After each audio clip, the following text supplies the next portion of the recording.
Punjabi radio USA ਸੁਣ ਰਹੇ ਸਾਰੇ ਸਰੋਤਿਆਂ ਨੂੰ ਪਿਆਰ ਭਰੀ ਸਤਿ ਸ਼੍ਰੀ ਅਕਾਲ। ਜੀ ਆਇਆਂ ਨੂੰ ਸਵਾਗਤ ਹੈ ਸੁਰਤ ਪ੍ਰੋਗਰਾਮ ਅਪਡੇਟ ਕੈਲੀਫੋਰਨੀਆ ਦੇ ਵਿੱਚ। ਜੀ ਆਇਆਂ ਨੂੰ ਹਰਜੋਤ ਸਿੰਘ ਜੀ, ਸਤਿ ਸ਼੍ਰੀ ਅਕਾਲ।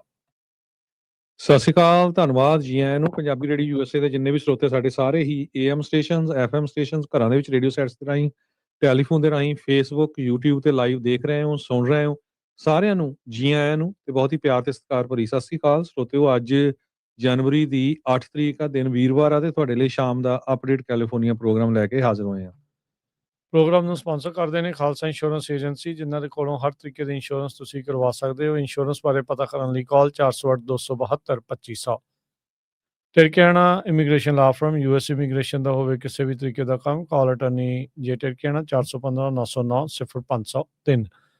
Gurbachan Singh Nagra Sacramento, Kulwant Singh Jaspal Kaur Johal, Satnam Singh Tatla Yuba City, Gurdev Singh Sohal, Baljinder Singh, Rashpal Kaur Johal Antelope, Jaswinder Singh Nagra Roseville, Avtar Singh Manzil ਕਲੋਜ਼ਵਿਸ, Joga Singh Pawar Orangevale, Sarabjit Singh Dhoot Yuba City, Paramjit Singh Dakha Berkeley, Gurnek Singh ਬਾਗੜੀ ਫਰੈਜ਼ਨੋ। ਇਹਨਾਂ ਸਾਰਿਆਂ ਦਾ ਧੰਨਵਾਦ। ਤੁਸੀਂ ਵੀ ਇਸ ਪ੍ਰੋਗਰਾਮ ਨੂੰ ਸਪਾਂਸਰ ਕਰਨਾ ਚਾਹੁੰਦੇ ਹੋ, ਸੰਪਰਕ ਕਰੋ 408-722-7698। ਅੱਜ ਦੀਆਂ ਖਬਰਾਂ ਵੱਲ ਚੱਲੀਏ ਤੇ ਮਿਨੇਐਪਲਸ ਦੇ ਵਿੱਚ ਇੱਕ ਬੀਬੀ ਦੇ ਜਦੋਂ ਗੋਲੀਆਂ ਮਾਰੀਆਂ ਗਈਆਂ ਆਈਸ ਵੱਲੋਂ, ਤੇ ਬਹੁਤ ਵੱਡੀ ਗਿਣਤੀ 'ਚ ਪ੍ਰੋਟੈਸਟ ਹੋ ਰਹੇ ਆ, ਤੇ ਇਹ ਵੀ ਇਸ਼ੂ ਬਣ ਰਿਹਾ ਪਈ ਕਿ ਸੱਚਮੁੱਚ ਹੀ ਉਹ ਕਾਰ ਆਈਸ ਦੇ ਏਜੰਟ ਤੇ ਚੜਾਉਣ ਲੱਗੀ ਸੀ ਜਾਂ ਉਸ ਨੂੰ ਬਿਨਾਂ ਕਿਸੇ ਰੀਜ਼ਨ ਦੇ ਗੋਲੀਆਂ ਮਾਰੀਆਂ ਗਈਆਂ ਆ। ਉਦੋਂ ਬਾਅਦ ਹੁਣ ਦੂਜਾ ਵੱਡਾ ਇਸ਼ੂ ਪੋਰਟਲੈਂਡ ਦੇ ਵਿੱਚ ਬਣ ਗਿਆ ਹੈਗਾ ਆ। ਪੋਰਟਲੈਂਡ ਦੇ ਵਿੱਚ ਇੱਕ ਬੰਦਾ ਤੇ ਇੱਕ ਬੀਬੀ ਦੋਨਾਂ ਨੂੰ ਫੈਡਰਲ ਏਜੰਟਸ ਵੱਲੋਂ ਉਹਨਾਂ ਦੇ ਉੱਤੇ ਗੋਲੀ ਚਲਾਈ ਗਈ ਹੈਗੀ ਆ। ਸੋ US ਕਸਟਮ ਬਾਰਡਰ ਪ੍ਰੋਟੈਕਸ਼ਨ ਵਾਲੇ ਸੀ, ਇਹ department of homeland security already ਮੰਨ ਚੁੱਕੀ ਹੈਗੀ ਆ। ਕਹਿੰਦੇ ਵੀ ਡਿਪਾਰਟਮੈਂਟ ਆਫ ਹੋਮਲੈਂਡ ਸਿਕਿਉਰਿਟੀ ਨੇ ਕਿਹਾ ਵੀ ਸ਼ੂਟਿੰਗ ਅਕੜ ਹੋਈ ਆ ਜਦੋਂ border patrol agents targeted stop ਕਰ ਰਹੇ ਸੀ ਇੱਕ ਵਹੀਕਲ ਨੂੰ, ਜਿਹਦੇ ਵਿੱਚ 2 ਜਾਣੇ ਜਾ ਰਹੇ ਸੀਗੇ, ਤੇ ਕਹਿੰਦੇ ਵੀ ਉਹਨਾਂ ਨੂੰ ਸੀ ਵੀ ਇਹਦੇ ਵਿੱਚ ਟ੍ਰੈਂਡ ਦੇ ਅਰੋਗੋਆ ਗੈਂਗ ਦੇ ਮੈਂਬਰ ਹੈਗੇ ਆ, ਤੇ ਪੈਸੇਂਜਰ ਨੂੰ ਟਾਰਗੇਟ ਕੀਤਾ ਗਿਆ ਹੈਗਾ। ਜਦੋਂ ਏਜੰਟਸ ਨੇ ਆਇਡੈਂਟੀਫਾਈ ਕੀਤਾ ਆਪਣੇ ਆਪ ਨੂੰ ਵਹੀਕਲ ਦੇ ਵਿੱਚ ਜਿਹੜੇ ਦੋਨੋਂ ਜਾਣੇ ਸੀਗੇ, ਤੇ ਉਹ ਡਰਾਈਵਰਸ ਦੇ ਕੋਲ ਕਹਿੰਦੇ ਵੀ ਵੈਪਨਸ ਸੀਗਾ, ਤੇ ਉਹਨਾਂ ਨੇ ਲਾ ਇਨਫੋਰਸਮੈਂਟ ਏਜੰਟਸ ਨੂੰ ਰਨ ਓਵਰ ਕਰਨ ਦੀ ਜਿਹੜੀ ਕੋਸ਼ਿਸ਼ ਕੀਤੀ ਹੈਗੀ ਆ। ਇਹ ਜਿਹੜੀ ਹਰ ਵਾਰੀ ਇਹਨਾਂ ਦੀ ਜਿਹੜੀ DHS ਦੀ ਸਟੇਟਮੈਂਟ ਆਉਂਦੀ ਹੈਗੀ ਆ।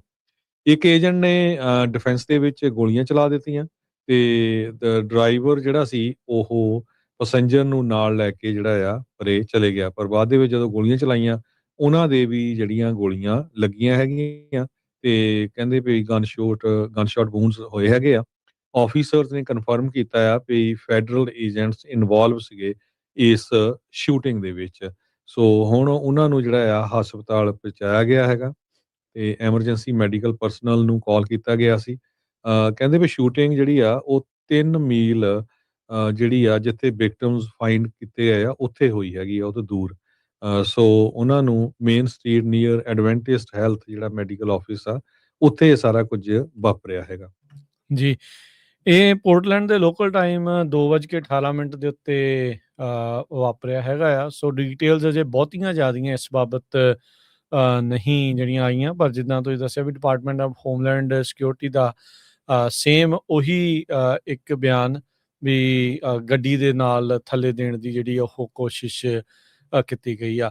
ਉਧਰ ਮਿਨੀਐਪੋਲਿਸ ਦੀ ਅਪਡੇਟ ਹਰਜੋਤ ਸਿੰਘ ਜੀ ਇਹ ਆ ਰਹੀ ਆ, ਉੱਥੋਂ ਦੀ ਪੁਲਿਸ ਨੂੰ ਕੋਈ ਵੀ ਜਾਣਕਾਰੀ FBI ਦੇ ਦੁਆਰਾ ਨਹੀਂ ਜਿਹੜੀ ਉਹ ਦਿੱਤੀ ਜਾ ਰਹੀ। ਉਹ ਜਿਹੜੀਆਂ ਡਿਟੇਲਸ ਆ ਸਾਂਝੀਆਂ ਨਹੀਂ ਕਰ ਰਹੇ ਆਫਿਸਰ ਇਨਵੋਲਵਡ ਇਸ ਸ਼ੂਟਿੰਗ ਡੈਥ ਦੇ ਵਿੱਚ, ਜਿਹੜੇ ਕਹਿੰਦੇ ਜਿਸ ਦੇ ਉੱਤੇ ਕਥਿਤ ਤੌਰ ਤੇ ਦੋਸ਼ ਆ ਵੀ ਉਹਨੇ ਜਿਹੜਾ ਲਾ ਇਨਫੋਰਸਮੈਂਟ ਵਾਲਾ ਆ ਫੈਡਰਲ ਏਜੰਟ ਆ ਉਸਨੂੰ ਗੱਡੀ ਦੇ ਨਾਲ ਥੱਲੇ ਦੇਣ ਦੀ ਕੋਸ਼ਿਸ਼ ਜਿਹੜੀ ਉਹ ਕੀਤੀ ਆ। ਸੋ ਹਰ ਇੱਕ ਜਾਣਾ ਜਿਹੜੇ ਉਹਦੇ ਪੱਖ ਵਾਲੇ ਆ ਉਹ ਕਹਿ ਰਹੇ ਸੀਗੇ ਵੀ ਉੱਥੋਂ ਦੌੜ ਰਹੀ ਸੀਗੀ, ਜਿਹੜੇ ਲਾ ਇਨਫੋਰਸਮੈਂਟ ਦੇ ਹੱਕ ਵਾਲੇ ਫੈਡਰਲ ਏਜੰਟਸ ਵਾਲੇ ਹੱਕ 'ਚ ਆ ਉਹ ਇਹ ਪ੍ਰੂਵ ਕਰਨ ਦੇ ਵਿੱਚ ਲੱਗੇ ਹੋਏ ਵੀ ਨਹੀਂ ਉਹਨੂੰ ਥੱਲੇ ਦੇਣ ਦੀ ਜਿਹੜੀ ਉਹ ਕੋਸ਼ਿਸ਼ ਆ ਉਹ ਚੱਲ ਰਹੀ ਸੀ। ਪਰ ਮਾਹੌਲ ਇਸ ਟਾਈਮ ਮੁਲਕ ਦੇ ਵਿੱਚ ਅਜਿਹੀਆਂ ਘਟਨਾਵਾਂ ਤੋਂ ਬਾਅਦ 'ਚ ਤਣਾਅਪੂਰਨ ਬਣਿਆ ਹੋਇਆ ਆ। ਅੱਜ ਹੀ ਜਿਹੜੇ ਪੋਰਟਲੈਂਡ ਦੇ ਮੇਅਰ ਕੀਥ ਵਿਲਸਨ ਆ, ਉਹਨਾਂ ਨੇ ਮਿਨੀਐਪੋਲਿਸ ਦੇ ਲੋਕਾਂ ਦੇ ਨਾਲ ਕਹਿੰਦੇ ਵੀ ਅਸੀਂ ਸਟੈਂਡ ਕਰਦੇ ਹਾਂ, ਅਸੀਂ ਖੜੇ ਹੋਏ ਹੈਗੇ ਆ। ਸੋ ਇਹ ਜਿਹੜੀ ਇਸ ਟਾਈਮ ਅਪਡੇਟ ਆ ਉਹ ਪੋਰਟਲੈਂਡ ਵਾਲੇ ਪਾਸੋਂ ਆ ਰਹੀ ਆ। ਪੋਰਟਲੈਂਡ ਪੁਲਿਸ ਬਿਊਰੋ ਨੇ ਜਿਹੜੀ ਅੱਜ ਇਹ ਜਾਣਕਾਰੀ ਦਿੱਤੀ ਆ ਵੀ ਫੈਡਰਲ ਏਜੰਟਸ ਦੇ ਦੁਆਰਾ ਇਹਨਾਂ 2 ਜਾਣਿਆਂ ਦੇ ਉੱਤੇ, ਇੱਕ ਬੰਦਾ ਇੱਕ ਬੁੜੀ ਜਿਹੜੀ ਆ ਉਹਨਾਂ ਦੇ ਉੱਤੇ ਗੋਲੀ ਚਲਾਈ ਗਈ ਆ। ਹਰਜੋਤ ਸਿੰਘ ਜੀ, ਅਗਲੀ ਜਿਹੜੀ ਅਫੋਰਡੇਬਲ ਕੇਅਰ ਐਕਟ ਦੇ ਨਾਲ ਜੁੜੀ ਜਿਹੜੀ ਖਬਰ ਆ, this might be good news eventually. ਕਹਿੰਦੇ ਵੀ ਹਾਊਸ ਦੇ ਵਿੱਚ 17 ਰਿਪਬਲਿਕਨਸ ਡੈਮੋਕ੍ਰੇਟਸ ਦੇ ਨਾਲ ਮਿਲ ਕੇ ਟੈਕਸ ਕ੍ਰੈਡਿਟਸ ਜਿਹੜੇ ACA ਪ੍ਰੀਮੀਅਮਸ ਦੇ ਲਈ ਆ ਉਹਨਾਂ ਨੂੰ 3 ਸਾਲ ਵਧਾਉਣ ਦੇ ਲਈ ਹਾਊਸ ਚੋਂ ਉਹਨਾਂ ਨੇ ਬਿੱਲ ਜਿਹੜਾ ਉਹ ਪਾਸ ਕਰ ਦਿੱਤਾ। ਹੁਣ ਸੈਨੇਟ ਦੇ ਵਿੱਚ ਜ਼ੋਰ ਲੱਗੇਗਾ ਵੀ ਜਿਹੜਾ ਅਫੋਰਡੇਬਲ ਕੇਅਰ ਐਕਟ ਆ ਉਹਦੀਆਂ ਸਬਸਿਡੀਜ਼ ਨੂੰ 3 ਸਾਲ ਤੱਕ ਅੱਗੇ ਵਧਾਇਆ ਜਾ ਸਕੇ। ਈਵਨ ਦੋ ਜਿਹੜਾ ਹਰਜੋਤ ਸਿੰਘ ਜੀ, ਵੀ ਜੇ ਮੰਨ ਲਓ ਇਹ ਹੋ ਵੀ ਜਾਂਦਾ ਹੈ ਵੀ ਕੀ ਰਾਸ਼ਟਰਪਤੀ ਟਰੰਪ ਇਸ ਨੂੰ ਵੀਟੋ ਤਾਂ ਨਹੀਂ ਕਰ ਦੇਣਗੇ, ਇਹ ਵੀ ਇੱਕ ਜਿਹੜਾ ਨਾਲ ਵੱਖਰਾ ਸਵਾਲ ਰਹੇਗਾ। ਪਰ ਜਿਹੜੇ 17 ਰਿਪਬਲਿਕਨਸ ਆ ਉਹਨਾਂ ਨੇ ਟਰੰਪ ਹੁਣਾਂ ਦੇ ਨਾਲੋਂ ਬੇਸਿਕਲੀ ਜਿਨ੍ਹਾਂ ਨੇ ਹੁਣ ਪ੍ਰੀਮੀਅਮ ਜਾਂ ਸਬਸਿਡੀਜ਼ ਲੈਪਸ ਹੋਣ ਦਿੱਤੀਆਂ ਸੀਗੀਆਂ, ਵੀ ਉਹਨਾਂ ਨਾਲੋਂ ਵੱਖਰੇ ਹੋ ਕੇ ਜਿਹੜੇ ਡੈਮੋਕ੍ਰੇਟਾਂ ਨਾਲ ਮਿਲ ਕੇ ਇਹਨਾਂ ਪ੍ਰੀਮੀਅਮਸ ਨੂੰ 3 ਸਾਲ ਲਈ ਹੋਰ ਵਧਾਉਣ ਲਈ ਜਿਹੜਾ ਸਾਥ ਦੇ ਦਿੱਤਾ ਆ। 196 ਦੇ ਮੁਕਾਬਲੇ 230 ਵੋਟਾਂ ਹਾਊਸ ਆਫ ਰਿਪਰੈਜ਼ੈਂਟੇਟਿਵ ਦੇ ਵਿੱਚ ਇਸ ਬਿੱਲ ਨੂੰ ਪਾਸ ਕਰਨ ਦੇ ਲਈ ਲੱਗੀਆਂ ਜਿਹੜੀਆਂ ਉਹ ਹੈਗੀਆਂ ਆ। ਟਰੰਪ ਨੇ ਆਲਰੇਡੀ ਟੈਕਸ ਕ੍ਰੈਡਿਟਸ ਨੂੰ ਐਕਸਟੈਂਡ ਕਰਨ ਦੇ ਉਹ ਵਿਰੋਧ ਦੇ ਵਿੱਚ ਸੀਗੇ। ਸੈਨੇਟ ਨੇ ਵੀ ਪਿਛਲੇ ਮਹੀਨੇ ਜਿਹੜਾ ਇੱਕ ਡੈਮੋਕ੍ਰੇਟ ਪਾਰਟੀ ਦੇ ਦੁਆਰਾ ਕੋਸ਼ਿਸ਼ ਕੀਤੀ ਗਈ ਸੀਗੀ ਅਜਿਹੇ ਹੀ ਬਿੱਲ ਨੂੰ ਪਾਸ ਕਰਨ ਦੇ ਲਈ, ਉਸ ਨੂੰ ਰੋਕ ਦਿੱਤਾ ਸੀ। ਰਿਪਬਲਿਕਨ ਪਾਰਟੀ ਵੱਲੋਂ ਸਪੀਕਰ ਮਾਈਕ ਜੌਨਸਨ ਉਹਨਾਂ ਨੇ ਵੀ ਇਹਨਾਂ ਕ੍ਰੈਡਿਟਸ ਨੂੰ ਅਪੋਜ਼ ਕੀਤਾ। ਉਸ ਦੇ ਉਲਟ ਗੱਲ ਜਿਹੜੀ ਉਹ ਕੀਤੀ। ਉਹਨਾਂ ਨੇ ਕਿਹਾ ਵੀ ਜਿਹੜਾ 2010 ਦੇ ਵਿੱਚ ਅਫੋਰਡੇਬਲ ਕੇਅਰ ਐਕਟ ਪਾਸ ਹੋਇਆ ਬਰਾਕ ਓਬਾਮਾ ਦੇ ਅੰਡਰ, ਇਹ ਅਨਅਫੋਰਡੇਬਲ ਕੇਅਰ ਐਕਟ ਹੈਗਾ ਆ। ਸੋ ਇਸ ਮੌਕੇ ਡੈਮੋਕ੍ਰੇਟਸ ਨੇ ਆਪਣੀ ਇਸ ਨੂੰ ਮੇਨ ਮੰਗ ਰੱਖਿਆ ਸੀਗਾ ਜਦ ਗਵਰਨਮੈਂਟ ਸ਼ਟਡਾਊਨ ਨੂੰ ਰਿਕਾਰਡ ਤੋੜ ਜਿਹੜੀ ਚੱਲੀ ਸੀ ਉਸ ਨੂੰ ਹਟਵਾਉਣ ਦੇ ਲਈ। ਪਰ ਇਵੈਂਚੁਅਲੀ ਕੁਝ ਡੈਮੋਕ੍ਰੇਟਸ ਇਸ ਭਰੋਸੇ ਦੇ ਨਾਲ ਉਹਨਾਂ ਨੇ ਗਵਰਨਮੈਂਟ ਸ਼ਟਡਾਊਨ ਨੂੰ ਖੋਲ ਦਿੱਤਾ ਸੀਗਾ ਵੀ ਇਸ ਦੇ ਉੱਤੇ ਵੋਟ ਕਰਵਾਈ ਜਾਵੇਗੀ। ਸੋ ਹੁਣ ਜਿਹੜਾ ਹਰਜੋਤ ਸਿੰਘ ਜੀ ਦੇਖਦੇ ਆ ਇਸ ਦੇ ਵਿੱਚ ਕੀ ਹੁੰਦਾ ਹੈ। ਪਰ ਕੁਝ 17 ਰਿਪਬਲਿਕਨ ਪਾਰਟੀ ਦੇ ਜਿਹੜੇ ਲਾਅ ਮੇਕਰਸ ਆ ਉਹ ਡੈਮੋਕ੍ਰੇਟਸ ਦੇ ਨਾਲ ਮਿਲ ਕੇ ਉਹਨਾਂ ਨੇ 3 ਸਾਲ ਦੇ ਲਈ ACA ਸਬਸਿਡੀਜ਼ ਆ ਉਹਨਾਂ ਨੂੰ ਐਕਸਟੈਂਡ ਕਰਨ ਦੇ ਲਈ, ਵਧਾਉਣ ਦੇ ਲਈ ਹਮਾਇਤ ਕੀਤੀ ਆ, ਵੋਟ ਜਿਹੜੀ ਉਹ ਪਾਈ ਆ। ਤੇ ਹੁਣ ਸੈਨੇਟ ਦੇ ਉੱਤੇ ਨਜ਼ਰਾਂ ਜਿਹੜੀਆਂ ਉਹ ਰਹਿਣਗੀਆਂ ਕਿ ਸੈਨੇਟ ਦੇ ਵਿੱਚ 50 ਤੋਂ ਵੱਧ 51 ਜਿਹੜੇ ਸੈਨੇਟਰਸ ਆ ਸਕਣਗੇ ਇਸ ਬਿੱਲ ਨੂੰ ਪਾਸ ਕਰਨ ਦੇ ਲਈ। ਇਹ ਦੇਖਣ ਵਾਲੀ ਜਿਹੜੀ ਉਹ ਗੱਲ ਰਹੇਗੀ। ਹਾਊਸ ਦੇ ਜਿਹੜੇ ਜਿਹੜੇ ਸੈਨੇਟ ਦੇ ਮਾਈਨੋਰਿਟੀ ਲੀਡਰ ਆ ਚੱਕ ਸ਼ੂਮਰ, ਉਹ ਕਹਿੰਦੇ ਆ ਵੀ ਅਸੀਂ ਇਸ ਇਸ਼ੂ ਨੂੰ ਡਾਈ ਡਾਊਨ ਨਹੀਂ ਹੋਣ ਦੇਵਾਂਗੇ। ਦੇਖਦੇ ਆ ਸੈਨੇਟ ਦੇ ਵਿੱਚ ਇਸ ਦੇ ਉੱਤੇ ਕਦੋਂ ਵੋਟ ਹੋ ਪਾਉਂਦੀ ਆ। ਪਿਛਲੇ ਦਿਨਾਂ 'ਚ ਮੈਂ ਤੁਹਾਡੇ ਨਾਲ ਖਬਰ ਸਾਂਝੀ ਕੀਤੀ ਸੀ ਵੀ ਮੈਨੂੰ ਵੀ ਲੱਗਦਾ ਆ ਵੀ ਘੱਟੋ ਘੱਟ ਜੇ 3 ਸਾਲ ਨਹੀਂ ਤਾਂ 1 ਸਾਲ ਲਈ ਜ਼ਰੂਰ ਐਕਸਟੈਂਡ ਕਰ ਦੇਣਗੇ, ਕਿਉਂਕਿ ਇਸ ਸਾਲ ਦੇ ਅਖੀਰ ਦੇ ਵਿੱਚ ਜਿਹੜੀਆਂ ਕਾਂਗਰਸ ਦੀਆਂ ਇਲੈਕਸ਼ਨਸ ਹੋਣੀਆਂ ਉਹ ਟਰੰਪ ਉਹਨਾਂ ਲਈ ਬਹੁਤ ਇੰਪੋਰਟੈਂਟ ਆ। ਬਾਰ-ਬਾਰ ਉਹ ਕਹਿ ਚੁੱਕੇ ਆ ਵੀ ਜੇ ਮੈਜੋਰਟੀ ਆਪਾਂ ਹਾਰ ਗਏ ਤੇ ਸਭ ਤੋਂ ਪਹਿਲਾਂ ਜੋ ਆ ਡੈਮੋਕ੍ਰੇਟਸ ਉਹ ਮੈਨੂੰ ਇੰਪੀਚ ਕਰਨਗੇ। ਸੋ ਇਹ ਕਿਉਂਕਿ ਟਰੰਪ ਉਹਨਾਂ ਦਾ ਤੁਹਾਨੂੰ ਪਤਾ ਹੀ ਆ, ਫਿਰ ਜਿੱਥੇ ਅੜ ਗਿਆ ਤਾਂ ਫਿਰ ਉਹਨੇ ਅੜ ਜਾਣਾ। ਹੋ ਸਕਦਾ ਵੀ 1 ਸਾਲ ਲਈ ਐਕਸਟੈਂਡ ਵੀ ਹੋ ਜਾ ਜੇ ਸੈਨੇਟ ਵਾਲੇ ਕਰ ਦੇਣ। ਬਾਕੀ ਇਹ ਆ ਵੀ ਇਹ ਵੀ ਹੋ ਸਕਦਾ ਕਹਿੰਦੇ ਵੀ ਸੈਨੇਟ 'ਚ ਵੀ ਪਾਸ ਹੋ ਜਾਏ ਤਾਂ ਮੁੜ ਕੇ ਟਰੰਪ ਹੋਣੀ ਉਸ ਨੂੰ ਵੀਟੋ ਕਰ ਦੇਣ, ਕੁਛ ਵੀ ਹੋ ਸਕਦਾ। ਸੋ ਅਗਲੀ ਖਬਰ ਵੱਲ ਚੱਲੀਏ। ਪ੍ਰੈਜ਼ੀਡੈਂਟ ਟਰੰਪ ਹੋਣਾ ਨੇ ਹਾਊਸਿੰਗ ਇਸ਼ੂ ਦੇ ਉੱਤੇ ਕਾਫੀ ਗੁੱਡ ਪੁਆਇੰਟ ਜਿਹੜੇ ਡਿਸਕਸ ਕੀਤੇ ਆ। ਪਹਿਲਾਂ ਤਾਂ ਉਹਨਾਂ ਨੇ ਇਹ ਕਿਹਾ ਸੀ ਵੀ ਜਿਹੜੇ ਘਰ ਹੁੰਦੇ ਆ ਉਹ ਰਹਿਣ ਲਈ ਹੁੰਦੇ ਆ, ਨਾ ਕਿ ਕਾਰਪੋਰੇਸ਼ਨਾਂ ਨੂੰ ਖਰੀਦਣ ਦੇ ਲਈ। ਉਹ ਕਹਿੰਦੇ ਸੀ ਵੀ ਜਿਹੜੀਆਂ ਕਾਰਪੋਰੇਸ਼ਨ ਸਿੰਗਲ ਫੈਮਿਲੀ ਹੋਮਸ ਨੂੰ ਖਰੀਦਦੀਆਂ ਜਾਂ ਰੈਂਟ ਤੇ ਚੜਾਈ ਜਾਂਦੀਆਂ ਇਹ ਬੰਦ ਹੋਣੀਆਂ ਚਾਹੀਦੀਆਂ। ਅੱਜ ਉਹ ਇੱਕ ਹੋਰ ਜਿਹੜਾ ਬਿੱਲ ਆ ਉਹਦੇ ਬਾਰੇ ਡਿਸਕਸ ਕਰ ਰਹੇ ਆ ਵੀ $200 ਬਿਲੀਅਨ ਦੇ ਜਿਹੜੇ ਮੌਰਗੇਜ ਬੌਂਡਸ ਆ ਉਹਨਾਂ ਨੂੰ ਬਾਈ ਕੀਤਾ ਜਾਵੇ। ਸੋ ਉਹਦੇ ਨਾਲ ਜੇ ਉਹ ਬਾਈ ਕੀਤਾ ਜਾਂਦਾ ਆ, ਕਹਿੰਦੇ ਵੀ ਜਿਹੜੇ ਫੈਨੀ ਮੇ ਤੇ ਫੈਡੀ ਮੈਕ ਦੇ ਦੋਨੋਂ ਹੀ ਜਿਹੜੀਆਂ government sponsor mortgage issues entities ਹੈਗੀਆਂ ਆ, ਉਹਦੇ ਨਾਲ ਕਹਿੰਦੇ ਵੀ ਇੰਟਰਸਟ ਰੇਟ ਜਿਹੜਾ ਆ ਉਹ ਘਟ ਜਾਊਗਾ। ਕਹਿੰਦੇ ਵੀ ਮੈਂ ਆਪਣੇ ਰਿਪਰੈਜ਼ੈਂਟੇਟਿਵਸ ਨੂੰ ਇਹ ਕਿਹਾ ਵੀ $200 ਬਿਲੀਅਨ ਦੇ ਜਿਹੜੇ ਮੌਰਗੇਜ ਬੌਂਡਸ ਆ ਉਹਨਾਂ ਨੂੰ ਬਾਈ ਕਰ ਲਿੱਤਾ ਜਾਵੇ। ਤੇ ਕਿਉਂਕਿ ਜਿਹੜਾ ਟਰੂਥ ਸੋਸ਼ਲ ਪੋਸਟ ਆ ਉੱਥੇ ਉਹਨਾਂ ਨੇ ਇਹ ਪੋਸਟ ਪਾਈ ਹੈਗੀ ਆ, ਤਾਂ ਕਿ ਜੇ ਉਹਦੇ ਨਾਲ ਬਾਈ ਕਰਨ ਦੇ ਨਾਲ ਇੰਟਰਸਟ ਰੇਟ ਘਟੂਗਾ ਤੇ ਫਿਰ ਲੋਕਾਂ ਲਈ ਘਰ ਜਿਹੜਾ ਆ ਬਾਈ ਕਰਨਾ ਥੋੜਾ ਹੋਰ ਅਫੋਰਡੇਬਲ ਹੋਊਗਾ। ਜੀ, ਇਸੇ ਤਰੀਕੇ ਦੇ ਨਾਲ ਹਰਜੋਤ ਸਿੰਘ ਜੀ, ਹਾਊਸ ਨੇ 3 ਹੋਰ ਗਵਰਨਮੈਂਟ ਦੇ ਸਪੈਂਡਿੰਗ ਬਿੱਲ ਅੱਜ ਪਾਸ ਕਰ ਦਿੱਤੇ ਆ। ਪਿਛਲੇ ਦਿਨਾਂ 'ਚ ਆਪਾਂ ਚਰਚਾ ਕੀਤੀ ਸੀ ਵੀ ਇਹ ਬਿੱਲ ਤਿੰਨਾਂ ਦੇ ਉੱਤੇ ਸਹਿਮਤੀ ਬਣ ਚੁੱਕੀ ਹੈ ਡੈਮੋਕ੍ਰੇਟਸ ਅਤੇ ਰਿਪਬਲਿਕਨਸ ਦੇ ਦਰਮਿਆਨ ਸਾਂਝੇ ਤੌਰ ਦੇ ਉੱਤੇ। ਇਹ ਮੈਜਰਸ ਦੇ ਨਾਲ ਐਨਰਜੀ ਦਾ ਡਿਪਾਰਟਮੈਂਟ, ਕਾਮਰਸ, ਇੰਟੀਰੀਅਰ ਦਾ ਤੇ ਜਸਟਿਸ ਦਾ ਡਿਪਾਰਟਮੈਂਟ, ਇਸ ਤੋਂ ਇਲਾਵਾ water program, EPA, federal science initiative ਉਹ ਚਾਲੂ ਰਹਿਣਗੇ ਫਿਸਕਲ ਈਅਰ ਦੇ ਸਮਾਪਤੀ ਤੱਕ। 75% ਬੇਸਿਕਲੀ ਜਿਹੜੀ ਸਰਕਾਰ ਆ ਉਹ ਨੂੰ ਜਿਹੜਾ ਅਜੇ ਵੀ ਫੰਡ ਕਰਨ ਦੀ ਜ਼ਰੂਰਤ ਰਹੇਗੀ। ਇਹ ਬਾਈਪਾਰਟੀਜ਼ਨ ਵੋਟ ਉਸ ਵਕਤ ਜਿਹੜੀ ਹੁਣ ਆਈ ਆ ਸਪੀਕਰ ਮਾਈਕ ਜੌਨਸਨ ਦੇ ਲਈ ਵੀ ਇੱਕ ਰਿਲੀਫ ਰਹੇਗੀ, ਕਿਉਂਕਿ 30 ਜਨਵਰੀ ਤੱਕ ਅਦਰਵਾਈਜ਼ ਡੈਡਲਾਈਨ ਆ। ਜੇ ਸਾਂਝੇ ਤੌਰ ਦੇ ਉੱਤੇ ਇਹ ਫਿਰ ਇੱਥੇ ਬਿੱਲ ਪਾਸ ਨਹੀਂ ਹੁੰਦੇ, ਸੈਨੇਟ 'ਚ ਨਹੀਂ ਪਾਸ ਹੁੰਦੇ, ਟਰੰਪ ਕੋਲ ਜਿਹੜਾ ਉਹ ਨਹੀਂ ਜਾਂਦੇ, ਤਾਂ ਫਿਰ ਗਵਰਨਮੈਂਟ ਸ਼ਟਡਾਊਨ ਦਾ ਜਿਹੜੀ ਤਲਵਾਰ ਆ ਉਹ ਲਟਕਦੀ ਰਹਿਣੀ ਸੀਗੀ। ਸੋ 3 ਜਿਹੜੇ ਹਾਊਸ ਦੇ ਬਿੱਲ ਬਿਲੀਅਨਸ ਆਫ ਡਾਲਰ ਦੀ ਜਿਹੜੀ ਸਪੈਂਡਿੰਗ ਵਾਲੇ ਆ ਉਹਨਾਂ ਨੂੰ ਪਾਸ ਕਰ ਦਿੱਤਾ ਗਿਆ। ਕਾਮਰਸ, ਜਸਟਿਸ, ਸਾਇੰਸ ਇਹਦੇ ਵਿੱਚ 47 ਦੇ ਮੁਕਾਬਲੇ 375 ਵੋਟਾਂ ਦੇ ਨਾਲ ਹਾਊਸ ਨੇ ਇਸ ਬਿੱਲ ਨੂੰ ਵੱਡੀ ਜਿਹੜੇ ਕਹਿ ਲਓ ਵੀ ਬਹੁਮਤ ਦੇ ਨਾਲ ਪਾਸ ਕਰ ਦਿੱਤਾ। 3 ਦਰਜਨ ਜਿਹੜੇ ਰਿਪਬਲਿਕਨਸ ਆ ਉਹਨਾਂ ਨੇ ਇਸ ਕਾਮਰਸ, ਜਸਟਿਸ, ਸਾਇੰਸ ਵਾਲੇ ਬਿੱਲ ਨੂੰ ਅਪੋਜ਼ ਕੀਤਾ ਤੇ ਦੂਜੇ ਪਾਸੇ ਜਿਹੜਾ ਇੰਟੀਰੀਅਰ, ਈਪੀਏ ਤੇ ਐਨਰਜੀ ਵਾਟਰ ਮੈਜਰ ਆ ਉਹ 6 ਦੇ ਮੁਕਾਬਲੇ 419 ਵੋਟਾਂ ਦੇ ਨਾਲ ਵੱਡੀ ਬਹੁਮਤ ਦੇ ਨਾਲ ਉੱਥੇ ਪਾਸ ਹੋਇਆ ਹੈਗਾ ਆ।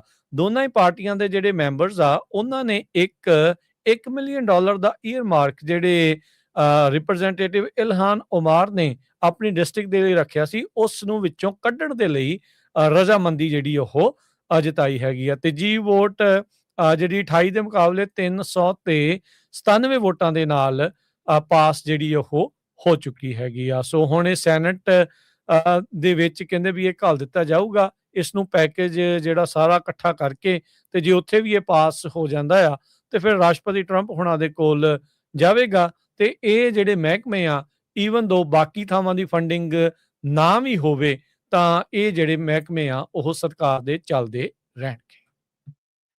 ਸੈਨੇਟ ਨੇ ਇੱਕ ਹੋਰ ਬਿੱਲ ਜਿਹੜਾ ਆ ਉਹ ਪਾਸ ਕੀਤਾ ਹੈਗਾ, ਜਿਹਦੇ ਮੁਤਾਬਕ ਕਹਿੰਦੇ ਵੀ ਵੈਨਜ਼ੂਏਲਾ ਦੇ ਵਿੱਚ ਮਿਲਟਰੀ ਐਕਸ਼ਨ ਨੂੰ ਬਲੌਕ ਕੀਤਾ ਜਾਊਗਾ। ਸੋ ਇਹ ਬਿੱਲ ਜਿਹੜਾ ਆ ਸੈਨੇਟ ਦੇ 52 ਸੈਨੇਟਰਸ ਨੇ ਹੱਕ 'ਚ ਵੋਟ ਪਾਈਆਂ, 47 ਆਪੋਜ਼ਿਟ ਰਹੇ, 5 ਰਿਪਬਲਿਕਨਸ ਡੈਮੋਕ੍ਰੇਟਸ ਨੂੰ ਨਹੀਂ ਜੁਆਇਨ ਕੀਤਾ ਹੈਗਾ ਆ। ਸੋ ਇਸ ਮੈਜਰ ਦੇ ਮੁਤਾਬਕ ਪ੍ਰੈਜ਼ੀਡੈਂਟ ਟਰੰਪ ਹੁਣੀ ਕਹਿੰਦੇ ਵੀ ਐਕਸੈਸਿਵ ਯੂਜ਼ ਆਫ ਮਿਲਟਰੀ ਨਹੀਂ ਕਰ ਸਕਦੇ ਹੈਗੇ ਫੋਰਨ ਪਾਲਿਸੀ ਦੇ ਤਹਿਤ। ਸੋ ਕੈਂਪੇਨ ਕਾਫੀ ਜ਼ਿਆਦਾ ਚੱਲ ਰਹੀ ਸੀ, ਪਰ ਜਿਹੜੇ ਰਿਪਬਲਿਕਨਸ ਨੇ ਇਸ ਬਿੱਲ ਦੀ ਸਪੋਰਟ ਕੀਤੀ ਹੈਗੀ ਉਹਨਾਂ 'ਚ ਲੀਜ਼ਾ ਮਰਕੌਕਸੀ ਅਲਾਸਕਾ ਤੋਂ, ਜੋਸ਼ ਹਾਲੀ ਮਿਜ਼ੂਰੀ ਤੋਂ, ਸੂਜ਼ਨ ਕਾਲਿਨਸ ਮੇਨ ਤੋਂ ਤੇ ਰੈਂਡ ਪਾਲ ਕੰਟਕੀ ਤੋਂ ਜਿਹੜੇ ਕਾਂਗਰਸ ਸੈਨੇਟਰ ਹੈਗੇ ਆ। ਟਰੰਪ ਹੁਣੀ ਗੁੱਸੇ ਦੇ ਵਿੱਚ ਕਾਫੀ ਆਏ ਹੈਗੇ ਆ ਇਸ ਵੋਟ ਤੋਂ ਬਾਅਦ, ਤੇ ਜਿਹੜੇ 5 ਸੈਨੇਟਰਸ ਨੇ ਉਹਨਾਂ ਦਾ ਜਿਹੜਾ ਸਾਥ ਦਿੱਤਾ ਹੈਗਾ, ਤੇ ਕਹਿੰਦੇ ਵੀ ਇਹ ਇੱਕ ਤਰ੍ਹਾਂ ਨਾਲ ਅਮਰੀਕਨ ਸੈਲਫ ਡਿਫੈਂਸ ਤੇ ਨੈਸ਼ਨਲ ਸਿਕਿਉਰਿਟੀ ਨੂੰ ਹੈਂਪਰ ਕਰ ਰਹੇ ਹੈਗੇ ਆ। ਸੈਨੇਟਰ ਲਿੰਡਸੇ ਗ੍ਰਾਮ ਜੋ ਆ ਉਹ ਟਰੰਪ ਉਹਨਾਂ ਦੇ ਬੜੇ ਜਿਹੜੇ ਖਾਸ ਬੰਦੇ ਆ, ਤੇ ਉਹਨਾਂ ਨੇ ਇਹ ਕਿਹਾ ਆ ਵੀ ਸੋਸ਼ਲ ਮੀਡੀਆ ਦੇ ਉੱਤੇ ਵੀ ਜਿਹੜੇ ਸਾਡੇ ਐਨੀਮਲਸ ਹੈਗੇ ਆ ਉਹੀ ਕੋਸ਼ਿਸ਼ ਕਰ ਰਹੇ ਆ ਵੀ ਅਮਰੀਕਾ ਦੇ ਵਿੱਚ ਜਿਹੜੀ ਵੋਟ ਪਵੇ ਤਾਂ ਕਿ ਜਿਹੜਾ ਟਰੰਪ ਆ ਉਹ ਕਿਸੇ ਤਰ੍ਹਾਂ ਦਾ ਐਕਸ਼ਨ ਨਾ ਲੈ ਸਕੇ। ਜੀ, ਅਗਲੀ ਜਿਹੜੀ ਹਰਜੋਤ ਸਿੰਘ ਦੀ ਗੱਲ ਕਰਦੇ ਜਾਈਏ, ਯੂਐਸ ਫੈਡਰਲ ਸਰਕਾਰ ਦੇ ਜਿਹੜੇ ਪ੍ਰੋਸੀਕਿਊਟਰ ਨੇ ਬਿਲ ਅਸਿਆਲੀ, ਉਹਨਾਂ ਨੇ ਜਿਹੜੇ ਗਵਰਨਰ ਨਿਊਸਮ ਆ ਉਹਨਾਂ ਨੂੰ ਕਿੰਗ ਆਫ ਫਰਾਡ ਦੇ ਨਾਲ ਜਿਹੜਾ ਹੋ ਇੱਕ ਹਿਸਾਬ ਦੇ ਨਾਲ ਨਵਾਂ ਨਾਮ ਉਹਨਾਂ ਨੂੰ ਦੇ ਦਿੱਤਾ ਆ। ਰਾਸ਼ਟਰਪਤੀ ਟਰੰਪ ਦੇ ਦੁਆਰਾ ਕੈਲੀਫੋਰਨੀਆ ਦੇ ਵਿੱਚ ਕਰਪਸ਼ਨ ਦੀ ਇਨਵੈਸਟੀਗੇਸ਼ਨ ਪ੍ਰੋਬ ਆ ਉਸ ਨੂੰ ਲਾਂਚ ਕਰ ਦਿੱਤਾ ਆ।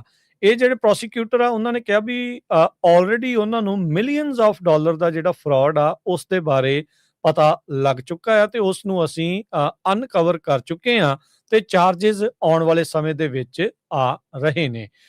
First assistant US attorney central district of California ਦੇ ਬਿਲ ਅਸਿਆਲੀ, ਉਹਨਾਂ ਨੇ ਫੌਕਸ ਐਂਡ ਫਰੈਂਡਸ ਦੇ ਨਾਲ ਗੱਲ ਕਰਦੇ ਹੋਏ ਕਿਹਾ ਵੀ ਕੈਲੀਫੋਰਨੀਆ ਨੇ $24 ਬਿਲੀਅਨ ਪਿਛਲੇ 5 ਸਾਲਾਂ ਦੇ ਵਿੱਚ ਹੋਮਲੈਸਨੈਸ ਦੇ ਉੱਤੇ ਜਿਹੜਾ ਉਹ ਲਾਇਆ ਆ, ਪਰ ਕਹਿੰਦੇ ਵੀ ਇਹ ਰਾਸ਼ੀ ਕਿੱਥੇ ਗਈ ਇਹਦੇ ਬਾਰੇ ਕੋਈ ਅਕਾਊਂਟ ਨਹੀਂ ਆ, ਕੋਈ ਪਾਰਦਰਸ਼ਤਾ ਨਹੀਂ ਆ, ਕੁਛ ਵੀ ਜਿਹੜਾ ਉਹ ਨਹੀਂ ਪਤਾ ਹੈਗਾ। ਕਹਿੰਦੇ ਵੀ ਓਵਰਸਾਈਟ ਦੀ ਬਹੁਤ ਵੱਡੀ ਘਾਟ ਆ, ਇਸ ਲਈ ਉਹਨਾਂ ਨੇ ਇਹਨਾਂ ਨੂੰ ਨਿਊਸਮ ਨੂੰ ਕਿੰਗ ਆਫ ਫਰਾਡ ਦਾ ਨਵਾਂ ਖਿਤਾਬ ਦੇ ਦਿੱਤਾ ਹੈਗਾ ਆ। ਸਿਆਲੀ ਉਹਨਾਂ ਨੇ ਕਿਹਾ ਵੀ ਮਿਲੀਅਨਸ ਆਫ ਡਾਲਰ ਦੇ ਕਥਿਤ ਫਰਾਡ ਦੇ ਵਿੱਚ ਇਨਵੋਲਵ ਨੇ, ਤੇ ਕਹਿੰਦੇ ਇਹ ਟਿਪ ਆਫ ਆਈਸਬਰਗ ਆ। ਸੋ ਕਹਿੰਦੇ ਵੀ ਇਹ ਤਾਂ ਜੇ ਸ਼ੁਰੂਆਤ ਆ, ਤੇ millions of dollar the fraud ਜਿਹੜਾ ਆਲਰੇਡੀ ਸਾਨੂੰ ਪਤਾ ਲੱਗ ਚੁੱਕਾ ਆ। ਉਹਨਾਂ ਨੇ ਦੋਸ਼ ਲਾਇਆ ਨਿਊਸਮ ਦੇ ਉੱਤੇ ਤੇ ਕੈਲੀਫੋਰਨੀਆ ਦੀ ਡੈਮੋਕ੍ਰੇਟ ਪਾਰਟੀ ਦੀ ਲੀਡਰਸ਼ਿਪ ਦੇ ਉੱਤੇ ਵੀ ਉਹਨਾਂ ਨੇ ਅੱਖਾਂ ਮੀਟੀ ਰੱਖੀਆਂ, ਜੋ ਸਟੇਟ ਰਨ ਪ੍ਰੋਗਰਾਮਸ ਦੇ ਜ਼ਰੀਏ ਇਹ ਫਰਾਡ ਲਗਾਤਾਰ ਚੱਲਦਾ ਰਿਹਾ ਆ, ਤੇ ਕੋਈ ਓਵਰਸਾਈਟ ਜਾਂ ਕੋਈ ਅਕਾਊਂਟੇਬਿਲਟੀ ਨਹੀਂ ਹੈਗੀ। ਕੈਲੀਫੋਰਨੀਆ ਦੀ ਹੁਣ ਸਕਰੂਟਨੀ ਉਸ ਮੌਕੇ ਹੋ ਰਹੀ ਆ ਜਦ ਹੋਰ ਵੀ ਡੈਮੋਕ੍ਰੇਟ ਪਾਰਟੀ ਦੁਆਰਾ ਰਨ ਕੀਤੀਆਂ ਜਾਂਦੀਆਂ ਜਿਹੜੀਆਂ ਸਟੇਟਸ ਆ, ਇਦਾਂ ਦੀ ਇਨਵੈਸਟੀਗੇਸ਼ਨ ਦੇ ਅੰਡਰ ਆਈਆਂ ਹੋਈਆਂ ਆ। ਸੋ ਮਿਨੀਸੋਟਾ ਦੇ ਬਾਰੇ ਆਪਾਂ ਆਲਰੇਡੀ ਤੁਹਾਨੂੰ ਦੱਸਿਆ ਵੀ ਉੱਥੇ ਸੋਮਾਲੀ ਫਰਾਡ ਦਾ ਜਿਹੜਾ ਕਾਫੀ ਜ਼ਿਆਦਾ ਵਿਵਾਦ ਚਰਚਾ ਆ, ਉਹ ਚਾਈਲਡ ਕੇਅਰ ਤੇ ਹੋਰ ਸੋਸ਼ਲ ਸਰਵਿਸਿਜ਼ ਨੂੰ ਲੈ ਕੇ ਚੱਲ ਰਹੀ ਹੈਗੀ ਆ। ਸੋ ਉਸੇ ਦਰਮਿਆਨ ਫਰਾਡ ਇਨਵੈਸਟੀਗੇਸ਼ਨ ਆਫ ਕੈਲੀਫੋਰਨੀਆ ਦੀ ਜਿਹਦੀ ਸ਼ੁਰੂਆਤ ਆ ਰਾਸ਼ਟਰਪਤੀ ਟਰੰਪ ਨੇ ਟਰੂਥ ਸੋਸ਼ਲ ਦੇ ਉੱਤੇ ਪਾ ਕੇ ਕੀਤੀ ਆ, ਤੇ ਅੱਜ ਬਿਲ ਅਲਿਆਸੀ ਉਹਨਾਂ ਨੇ ਇਸ ਨੂੰ ਕਨਫਰਮ ਕੀਤਾ ਵੀ ਇਸ ਦੇ ਵਿੱਚ ਆਉਂਦੇ ਸਮੇਂ 'ਚ ਚਾਰजेस ਵੀ ਆਉਣਗੇ, ਪਰ ਇਹ ਨਹੀਂ ਦੱਸਿਆ ਵੀ ਕਿਹਨਾਂ ਦੇ ਖਿਲਾਫ ਅਜੇ ਆ ਸਕਦੇ ਨੇ। ਜੀ। ਅਗਲੀ ਖਬਰ ਵੱਲ ਚੱਲੀਏ ਜੋ ਕੈਲੀਫੋਰਨੀਆ ਤੋਂ ਆ ਰਹੀ ਹੈ। ਕੈਲੀਫੋਰਨੀਆ ਦੇ ਗਵਰਨਰ ਗੈਬਨ ਨਿਊਸਮ ਹੁਣੀ ਟਰੰਪ ਹੋਣਾ ਨੂੰ ਬਲੇਮ ਕਰ ਰਿਹਾ ਵੀ ਜਿਹੜੇ ਵੱਡੇ-ਵੱਡੇ ਇਨਵੈਸਟਰਸ ਆ ਉਹ ਹਾਊਸਿੰਗ ਕ੍ਰਾਈਸਿਸ ਦਾ ਮੇਨ ਕਾਰਨ ਹੈਗਾ। ਜਿਸ ਤਰ੍ਹਾਂ ਮੈਂ ਤੁਹਾਨੂੰ ਦੱਸਿਆ ਸੀ ਵੀ ਹੁਣ ਇਹ ਬਿੱਲ ਵੀ ਲੈ ਕੇ ਆ ਰਿਹਾ ਹੈਗਾ ਜਿਹਦੇ ਮੁਤਾਬਕ ਕਾਰਪੋਰੇਸ਼ਨਸ ਹੁਣ ਸਿੰਗਲ ਫੈਮਿਲੀ ਹੋਮਸ ਨੂੰ ਘਰ ਨਹੀਂ ਖਰੀਦ ਸਕਣਗੀਆਂ। ਜਿਨ੍ਹਾਂ ਲੋਕਾਂ ਨੇ ਘਰਾਂ 'ਚ ਰਹਿਣਾ ਆ ਉਹੀ ਜਿਹੜੇ ਘਰ ਆ ਖਰੀਦ ਸਕਦੇ ਆ ਜਾਂ ਛੋਟੇ-ਮੋਟੇ ਜਿਹੜੇ ਇਨਵੈਸਟਰ ਹੈਗੇ ਆ। ਕਹਿੰਦੇ ਵੀ ਕੈਲੀਫੋਰਨੀਆ ਦੇ ਗਵਰਨਰ ਗੈਬਨ ਨਿਊਸਮ ਹੁਣੀ ਇੱਕ ਵੱਡੇ ਜਿਹੜੇ ਲਾਰਜ ਇਨਵੈਸਟਰਸ ਹੈਗੇ ਜੋ ਘਰ ਖਰੀਦਦੇ ਆ ਉਹਨਾਂ ਦੇ ਪਿੱਛੇ ਜਾ ਰਹੇ ਹੈਗੇ ਆ। ਕਹਿੰਦੇ ਵੀ 2 ਪੋਲੀਟੀਕਲ ਫੋਰਸ ਆ, ਇੱਕ ਪਾਸੇ ਟਰੰਪ ਹੋਣੀ ਆ, ਇੱਕ ਪਾਸੇ ਗੈਬਨ ਨਿਊਸਮ ਆ, ਕਿਉਂਕਿ ਪ੍ਰੈਜ਼ੀਡੈਂਸ਼ੀਅਲ ਕੈਂਡੀਡੇਟ ਵੀ ਹੈਗੇ ਆ ਜਿਹੜੀਆਂ 2028 ਦੇ ਵਿੱਚ ਜਿਹੜੀਆਂ ਇਲੈਕਸ਼ਨਸ ਹੋਣੀਆਂ ਹੈਗੀਆਂ ਆ। ਨਿਊਸਮ ਹੁਣੀ ਇਹ ਕਹਿ ਰਹੇ ਆ ਵੀ ਸਟੇਟ ਆਫ ਦਾ ਸਟੇਟ ਐਡਰੈਸ ਦੇ ਵਿੱਚ ਜੋ ਅੱਜ ਉੱਥੇ ਹੋਇਆ ਹੈਗਾ large stock of housing to rent out, ਇਹ ਜਿਹੜੀਆਂ ਕੰਪਨੀਆਂ ਆ ਉਹਨਾਂ ਦੇ ਕੋਲ ਹੈਗਾ ਆ ਤੇ ਇਹ ਟੋਟਲੀ ਜਿਹੜਾ ਆ ਬੰਦ ਕਰਨਾ ਚਾਹੀਦਾ, ਕਿਉਂਕਿ ਸੋ ਬਹੁਤ ਸਾਰੇ ਜਿਹੜੀਆਂ ਕਾਰਪੋਰੇਸ਼ਨਸ ਆ ਉਹ ਘਰ ਖਰੀਦ ਲੈਂਦੀਆਂ ਤੇ ਜਿਨ੍ਹਾਂ ਨੂੰ ਚਾਹੀਦਾ ਰਹਿਣ ਲਈ ਉਹਨਾਂ ਨੂੰ ਫਿਰ ਘਰ ਉਹ ਮਿਲਦੇ ਨਹੀਂ ਹੈਗੇ, ਕਿਉਂਕਿ ਪ੍ਰਾਈਸਿਸ ਉਹ ਹਾਈ ਪ੍ਰਾਈਸ ਤੇ ਵੀ ਖਰੀਦ ਲੈਂਦੀਆਂ ਹੈਗੀਆਂ ਬੜੀਆਂ ਕੰਪਨੀਆਂ। ਹੰਡਰਡਸ ਨਹੀਂ ਥਾਊਜ਼ੈਂਡਸ ਦੀ ਗਿਣਤੀ ਦੇ ਹਿਸਾਬ ਦੇ ਨਾਲ ਜਿਹੜੀਆਂ ਇਹ ਘਰ ਆ ਉਹ ਖਰੀਦ ਰਹੀਆਂ ਹੈਗੀਆਂ। ਜੀ 25 ਸਾਲਾਂ 'ਚ ਪਹਿਲੀ ਵਾਰ ਹੋਇਆ ਵੀ ਕੈਲੀਫੋਰਨੀਆ ਦੇ ਵਿੱਚ ਇੱਕ ਵੀ ਥਾਂ ਜਿਹੜੀ ਡਰਾਊਟ ਆ ਜਾਂ ਡਰਾਈਨੈਸ ਆ ਉਹ ਨਹੀਂ ਹੈਗੀ। ਸੋ ਡਰਾਊਟ ਮੋਨੀਟਰ ਜਿਹੜੇ ਕਿ ਸੋਕੇ ਦੇ ਉੱਤੇ ਨਜ਼ਰ ਰੱਖਦੇ ਆ, ਕੈਲੀਫੋਰਨੀਆ ਪਿਛਲੇ ਕੁਝ ਸਾਲਾਂ ਦੇ ਵਿੱਚ ਕਾਫੀ ਵੱਡਾ ਤੌਰ ਦੇ ਉੱਤੇ ਸੋਕੇ ਦੀ ਮਾਰ ਹੇਠਾਂ ਰਿਹਾ ਆ। ਸੋ ਕਹਿੰਦੇ ਵੀ ਕੈਲੀਫੋਰਨੀਆ ਦੀ ਵਾਟਰ ਸਪਲਾਈ ਦੇ ਲਈ ਇਹ ਇੱਕ ਖੁਸ਼ਖਬਰੀ ਆ ਵੀ ਇਹ ਪਹਿਲੀ ਵਾਰ ਇਸ ਸਾਲ ਦੇ ਵਿੱਚ ਆਪਾਂ ਐਂਟਰ ਹੋ ਰਹੇ ਹਾਂ ਵੀ not a single square mile of California ਉਹ ਡਰਾਈ ਕੈਟਾਗਰਾਈਜ਼ ਕੀਤਾ ਗਿਆ ਆ। ਸੋ ਯੂਐਸ ਡਰਾਊਟ ਮੋਨੀਟਰ ਨੇ ਇਹ ਜਿਹੜੇ ਆંકੜੇ ਆ ਉਹ ਸ਼ੇਅਰ ਕੀਤੇ ਆ। ਸੋ 25 ਸਾਲਾਂ 'ਚ ਅਜਿਹਾ ਜਿਹੜਾ ਪਹਿਲੀ ਵਾਰ ਹੋਇਆ ਆ। ਸੋ ਦਸੰਬਰ ਮਹੀਨੇ ਦੇ ਅਖੀਰ ਦੇ ਵਿੱਚ ਜੋ ਹਰਜੋਤ ਸਿੰਘ ਜੀ ਫਾਈਨਲ ਸਟਾਰਮਸ ਆਏ, ਜਿਹੜੇ ਨਵੰਬਰ ਦੇ ਵਿੱਚ ਵੀ ਖਾਸੇ ਜਿਹੜੇ ਉਹ ਮੀਂਹ ਪਏ, ਇਸ ਨੇ ਇਸ ਮੌਕੇ ਕੈਲੀਫੋਰਨੀਆ ਨੂੰ 100% ਡਰਾਊਟ ਤੋਂ ਬਾਹਰ, ਸੋਕੇ ਤੋਂ ਬਾਹਰ ਕੱਢ ਦਿੱਤਾ ਹੈਗਾ ਆ। ਪਰ ਨਾਲ ਦੇ ਨਾਲ ਉਹਨਾਂ ਨੇ ਇਹ ਵੀ ਕਿਹਾ ਆ ਵੀ ਇਹ ਨਾ ਸੋਚੋ ਵੀ ਜੇ ਹੁਣ ਆਪਾਂ ਇਸ ਮੌਕੇ ਸੋਕੇ ਤੋਂ ਬਾਹਰ ਆ ਵੀ ਆਪਾਂ ਹੁਣ ਪਾਣੀ ਦੀ ਕੋਈ ਬਚਤ ਨਹੀਂ ਕਰਨੀ ਜਾਂ ਉਸ ਦਾ ਧਿਆਨ ਜਿਹੜਾ ਉਹ ਨਹੀਂ ਰੱਖਣਾ। ਜਨਵਰੀ ਮਹੀਨਾ ਇਸ ਵਾਰ ਜਿਹੜਾ ਖੁਸ਼ਕ ਦੱਸਿਆ ਜਾ ਰਿਹਾ ਵੀ ਪਤਾ ਨਹੀਂ ਇਸ ਵਾਰ ਕਿੰਨੇ ਜਿਹੜੇ ਬਹੁਤ ਘੱਟ ਸਟਾਰਮਸ ਦੀ ਸੰਭਾਵਨਾ ਇਸ ਮਹੀਨੇ ਦੇ ਵਿੱਚ ਦੱਸੀ ਗਈ ਹੈਗੀ ਆ। ਸੋ ਕਾਫੀ ਉੱਦਾਂ ਬਰਫ਼ਬਾਰੀ ਹੋਈ ਆ, ਪਿਛਲੇ ਜਿਹੜੇ ਕੁਝ ਸਟਾਰਮਸ ਆਏ ਆ ਪਿਛਲੇ ਕੁਝ ਹਫ਼ਤਿਆਂ ਦੇ ਵਿੱਚ, ਉਹਦੇ ਨਾਲ ਸੋਹਣੀ ਬਰਫ਼ਬਾਰੀ ਹੋਈ ਆ। ਪਰ ਇਹ ਆ ਵੀ ਹੁਣ ਇਸ ਤੋਂ ਲਗਾਤਾਰ ਹੁੰਦੀ ਰਵੇ ਤਾਂ ਅਪ੍ਰੈਲ ਤੱਕ ਵੀ ਜਿਹੜਾ ਪਾਣੀ ਆ ਉਹ ਫਿਰ ਬਣਿਆ ਰਹੂਗਾ, ਜੋ ਕਿ ਇਵੈਂਚੁਅਲੀ ਬਰਫ਼ ਪਿਘਲ ਕੇ ਬਾਕੀ ਥਾਵਾਂ ਦੇ ਉੱਤੇ ਇਰੀਗੇਸ਼ਨ ਦੇ ਲਈ ਤੇ ਮਿਊਨਿਸਪਲ ਯੂਜ਼ ਦੇ ਲਈ ਉਹ ਪਾਣੀ ਵਰਤਿਆ ਜਾਂਦਾ ਰਹੇਗਾ। ਜੀ, ਤੇ ਜਾਂਦੇ ਇੱਕ ਹੋਰ ਖਬਰ ਕਰਦੇ ਜਾਈਏ ਤੇ ਫਿਰ ਆਪਾਂ ਕਰੰਸੀ ਦੀ ਤੇ ਸਟਾਕ ਮਾਰਕੀਟ ਦੀ ਗੱਲ ਕਰਨੀ। ਜਸਟਿਸ ਡਿਪਾਰਟਮੈਂਟ ਹੁਣ ਕੈਲੀਫੋਰਨੀਆ ਦੇ 2 ਸ਼ਹਿਰਾਂ ਨੂੰ ਸੂ ਕਰਨ ਜਾ ਰਹੇ ਆ। ਇੱਕ ਜਿਹੜੀ ਸਿਟੀ ਆਫ ਮਾਰਗਨ ਹਿੱਲ ਆ, ਇੱਕ ਸਿਟੀ ਆਫ ਪੈਟਾਲੂਮਾ। ਇਹਨਾਂ ਨੇ ਕੀ ਕੀਤਾ ਆ ਵੀ ਨੈਚੁਰਲ ਗੈਸ ਬੈਨ ਕਰ ਦਿੱਤੀ ਹੈਗੀ ਆ ਤਾਂ ਕਿ ਜੋ ਇਹਦੇ ਨਾਲ ਹੁਣ ਫਿਰ ਕਹਿੰਦੇ એનર્ਜੀ ਦੀ ਕਾਸਟ ਜਿਹੜੀ ਆ ਉਹ ਵੱਧ ਜਾਣੀ ਆ, ਤੇ ਲੋਕਾਂ ਲਈ ਹੋਰ ਵੀ ਜ਼ਿਆਦਾ ਜਿਹੜੀ ਮੁਸ਼ਕਲ ਹੋਊਗੀ। ਅਟਾਰਨੀ ਜਨਰਲ ਪੈਮ ਬੋਂਡੀ ਹੁਣੀ ਕਿਹਾ ਹੈ ਕਿ 3 ਨੈਚੁਰਲ ਗੈਸ ਬੈਨ ਜਿਹੜੇ ਆ ਉਹ 3 ਨਹੀਂ, ਇਹ ਜਿਹੜੇ ਨੈਚੁਰਲ ਗੈਸ ਬੈਨ ਆ ਇਹ ਅਮਰੀਕਨ ਫੈਮਿਲੀਜ਼ ਨੂੰ ਜਿਹੜਾ ਆ ਉਹ ਹਰਟ ਕਰਦੇ ਹੈਗੇ ਆ, ਤੇ ਕਿਉਂਕਿ ਉਹਦੇ ਨਾਲ ਜਿਹੜੀਆਂ ਪ੍ਰਾਈਸਿਸ ਆ ਉੱਪਰ ਜਾਣਗੀਆਂ ਰੈਗੂਲਰ ਗੈਸ ਦੀਆਂ। ਕਹਿੰਦੇ ਵੀ ਸਪੈਸ਼ਲੀ ਵਿੰਟਰ ਦੇ ਦੌਰਾਨ ਅਮਰੀਕਨ ਡਿਜ਼ਰਵ ਕਰਦੇ ਆ ਵੀ ਰਿਲਾਏਬਲ, ਅਫੋਰਡੇਬਲ ਐਨਰਜੀ ਉਹਨਾਂ ਨੂੰ ਮਿਲਣੀ ਚਾਹੀਦੀ ਹੈਗੀ ਆ। ਪਰ ਤੁਹਾਨੂੰ ਪਤਾ ਹੀ ਆ ਵੀ ਬਿਜਲੀ ਦੇ ਰੇਟ ਕੈਲੀਫੋਰਨੀਆ ਦੇ ਵਿੱਚ ਕਿੱਦਾਂ ਹਾਈ ਸਕਾਈ ਪਹੁੰਚ ਚੁੱਕੇ ਹੈਗੇ ਆ, ਤੇ ਲੋਕਾਂ ਲਈ ਅਫੋਰਡ ਕਰਨਾ ਬੜਾ ਔਖਾ ਹੋਇਆ ਪਿਆ। ਇੱਕ ਹੋਰ ਜਿਹੜੀ ਹਰਜੋਤ ਸਿੰਘ ਜੀ ਖਬਰ ਆ ਜਿਹੜੀ ਅਹਿਮ ਆ, ਖਾਸ ਕਰਕੇ ਭਾਰਤ ਨੂੰ ਵੀ ਧਿਆਨ ਜਿਹੜਾ ਇਸ ਦੇ ਉੱਤੇ ਰੱਖਣਾ ਪੈਣਾ ਵੀ 500% ਟੈਰਿਫ ਉਹਨਾਂ ਦੇ ਲਈ ਆ ਰਹੇ ਆ। ਇਹ ਜ਼ਰੂਰ ਹੁਣ ਉਹਨਾਂ ਨੂੰ ਵੱਡਾ ਖਤਰਾ ਜਿਹੜਾ ਉਹ ਸਤਾ ਰਿਹਾ ਆ। ਰਾਸ਼ਟਰਪਤੀ ਟਰੰਪ ਨੇ ਉਸ ਬਿੱਲ ਨੂੰ ਹਮਾਇਤ ਦੇ ਦਿੱਤੀ ਆ, ਉਸ ਦੇ ਨਾਲ ਸਹਿਮਤੀ ਪ੍ਰਗਟਾਈ ਆ, ਗ੍ਰੀਨ ਜਿਹੜਾ ਹਰੀ ਝੰਡੀ ਜਿਹੜੀ ਉਸ ਨੂੰ ਦੇ ਦਿੱਤੀ ਆ। ਰਸ਼ੀਅਨ ਸੈਂਕਸ਼ਨਸ ਬਿੱਲ ਜਿਹੜੇ ਲਿੰਡਸੀ ਗ੍ਰਾਹਮ ਸੈਨੇਟਰ ਆ ਉਹਨਾਂ ਦੇ ਦੁਆਰਾ ਪ੍ਰਪੋਜ਼ ਇਹ ਕੀਤਾ ਗਿਆ ਸੀ ਵੀ ਜਿਹੜਾ ਵੀ ਮੁਲਕ ਰਸ਼ੀਆ ਦਾ ਤੇਲ ਖਰੀਦਦਾ ਆ ਉਸ ਉੱਤੇ 500% ਟੈਰਿਫ ਠੋਕਿਆ ਜਾਵੇ। ਚਾਈਨਾ, ਇੰਡੀਆ, ਬ੍ਰਾਜ਼ੀਲ ਕਹਿੰਦੇ ਵੀ ਇਸ ਮੌਕੇ ਲਗਾਤਾਰ ਰਸ਼ੀਆ ਦਾ ਤੇਲ ਸੈਂਕਸ਼ਨ ਕੀਤਾ ਹੋਇਆ ਉਹ ਖਰੀਦ ਰਹੇ ਆ, ਤੇ ਉਹਦਾ ਖਾਮਿਆਜ਼ਾ ਉਹਨਾਂ ਨੂੰ 500% ਟੈਰਿਫ ਦੇ ਕੇ ਚੁਕਾਉਣਾ ਪੈ ਸਕਦਾ ਆ। ਸੋ ਕਹਿੰਦੇ ਵੀ ਪੂਤਿਨ ਦੀ ਵਾਰ ਦੀ ਫਾਈਨੈਂਸਿੰਗ ਇਹ 3 ਮੁਲਕ ਵੱਡੇ ਪੱਧਰ ਦੇ ਉੱਤੇ ਕਰ ਰਹੇ ਆ। ਸੋ ਇਹ ਬਾਈਪਾਰਟੀਜ਼ਨ ਸੈਂਕਸ਼ਨ ਬਿੱਲ ਆ ਜਿਸ ਦੇ ਵਿੱਚ ਇਹ ਬ੍ਰਿਕਸ ਦੇ 3 ਜਿਹੜੇ ਵੱਡੇ ਮੁਲਕ Brazil, India, China, obviously Russia ਜਿਹੜਾ ਉਹ ਨਾਲ ਹੀ ਇਨਵੋਲਵ ਹੈਗਾ ਆ, ਵੀ ਉਹਨਾਂ ਉੱਤੇ ਨਿਸ਼ਾਨਾ ਜਿਹੜਾ ਉਹ ਨਾਲ ਦੇ ਨਾਲ ਹੋਵੇਗਾ। ਰਾਸ਼ਟਰਪਤੀ ਟਰੰਪ ਨੇ ਇਸ ਬਿੱਲ ਨੂੰ ਪ੍ਰਵਾਨਗੀ ਇੱਕ ਹਿਸਾਬ ਦੇ ਨਾਲ ਦੇ ਦਿੱਤੀ ਆ। ਇਹਦੇ ਨਾਲ ਕਹਿੰਦੇ ਵੀ ਰਸ਼ੀਆ ਦੇ ਉੱਤੇ ਦਬਾਅ ਵਧੇਗਾ ਜਦ ਇਹਨਾਂ ਮੁਲਕਾਂ ਨੇ 500% ਟੈਰਿਫ ਤੋਂ ਬਚਣ ਖਾਤਰ ਉਹਨਾਂ ਦਾ ਤੇਲ ਜਿਹੜਾ ਖਰੀਦਣਾ ਆ ਉਹ ਬੰਦ ਕਰ ਦਿੱਤਾ। ਸੋ ਇਹ ਹੁਣ ਜਿਹੜਾ ਹਰਜੋਤ ਸਿੰਘ ਜੀ ਇਸ ਟਾਈਮ ਆਪਣੇ ਸਾਹਮਣੇ ਜਿਹੜੀ ਸਿਚੁਏਸ਼ਨ ਬਣ ਚੁੱਕੀ ਆ। ਸੋ ਇੰਡੀਆ ਦੇ ਵਿੱਚ ਤਾਂ ਜੇ 500% ਟੈਰਿਫ ਲੱਗ ਜਾਂਦਾ ਆ ਮੁਲਕ ਨੂੰ, ਯੂਐਸ ਨੂੰ ਆਉਂਦੇ ਸਮਾਨ ਦੇ ਉੱਤੇ, ਤਾਂ ਵਾਹਵਾ ਹਾਹਾਕਾਰ ਜਿਹੜੀ ਉੱਥੇ ਮੱਚ ਜਾਣੀ ਆ। ਸੋ ਦੇਖਦੇ ਆ ਕੀ ਬਣਦਾ ਆ, ਪਰ ਟਰੰਪ ਹੁਣਾਂ ਨੇ ਸਹਿਮਤੀ ਜਿਹੜੀ ਇਸ 'ਚ ਪ੍ਰਗਟਾ ਦਿੱਤੀ ਆ। ਜਾਂਦੇ ਜਾਂਦੇ ਜਿਹੜਾ ਹਰਜੋਤ ਸਿੰਘ ਜੀ ਦੱਸਦੇ ਜਾਈਏ ਕੀ ਮਾਰਕੀਟਸ ਦਾ ਜਿਹੜਾ ਹਾਲ ਰਿਹਾ। 270 ਪੁਆਇੰਟ ਦੇ ਇਜ਼ਾਫੇ ਤੋਂ ਬਾਅਦ ਅੱਜ ਡਾਓ ਜੋਨ 49,266 ਤੇ ਬੰਦ ਹੋਇਆ। S&P ਬਰਾਬਰ ਹੀ ਰਿਹਾ 6921 ਦੇ ਉੱਤੇ, ਤੇ ਨੈਸਡੈਕ 104 ਪੁਆਇੰਟ ਘਟ ਕੇ 23,480 ਤੇ ਬੰਦ ਹੋਇਆ। ਸੋਨੇ ਦਾ ਭਾਅ 4400 ਤੇ $77 ਪ੍ਰਤੀ ਟਰੋਏ ਆਉਂਸ। ਕੱਚੇ ਤੇਲ ਦੀ ਕੀਮਤ $58 ਪ੍ਰਤੀ ਬੈਰਲ ਰਹੀ ਆ। ਰਾਸ਼ਟਰਪਤੀ ਟਰੰਪ ਕਹਿ ਰਹੇ ਸੀਗੇ ਵੀ ਉਹ ਜਿਹੜਾ ਕੱਚਾ ਤੇਲ ਦੀ ਕੀਮਤ ਉਹ $50 ਦੇ ਉੱਤੇ ਦੇਖਣਾ ਚਾਹੁੰਦੇ ਆ।